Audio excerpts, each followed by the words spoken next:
पण any time मी prefer करेल की मला डिझेल गाडी चालवायला भेटेल.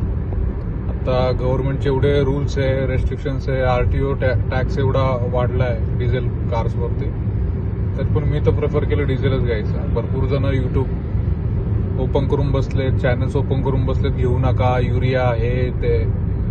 आता माझे किलोमीटर्स किती झाले? 45,000 किलोमीटर्स होतील 1-2 वर्षामध्ये.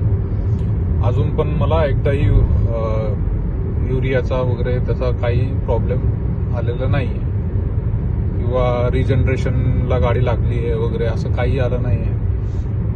मी तर आय एम हॅपी की डिझेल गाडी घेतली आहे आणि चांगलं मायलेज मला भेटतं आहे.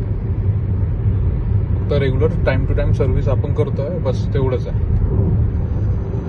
आणि 0 मॉडिफिकेशन सर, कोणत्या कारमध्ये पूर्ण काहीच मॉडिफाय केलं नाही अजून तरी. वॉरंटी वगैरे संपल्यानंतर करून टाकू काही ना काही. सध्या तरी बेस्ट आहे. पेट्रोलचे रड ऐकण्यापेक्षा हे तर बेस्ट आहे.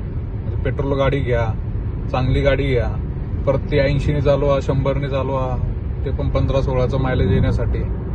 कोणी बघितलंय? इथं 100-120ने जरी घ्या तरी पण तुम्हाला 20-21चा आरामात मायलेज भेटेल डिझेलमध्ये. माझं तर IMT व्हर्जन आहे. ज्यावेळेस मी फेसलिफ्ट घेतलं त्यावेळेस मॅन्युअल व्हर्जन नव्हतं त्यांच्याकडे, फक्त IMT आणि ऑटोमॅटिक व्हर्जन होता.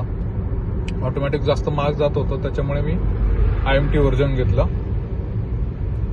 आणि नंतर मग 4-5 महिन्यानंतर मग त्यांनी परत मॅन्युअल लॉन्च केली. पण ह्याच्यात पण आम्ही हॅपी, क्लचचा काहीच यूज नाही आहे.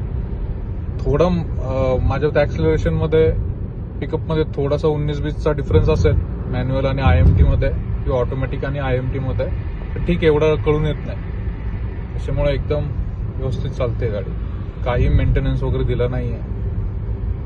तुम्हाला जर व्यवस्थित सवय असेल गिअर शिफ्टिंगची टाइम टू टाइम, तर तुम्हाला मेंटेनन्स देणार नाही IMT मध्ये.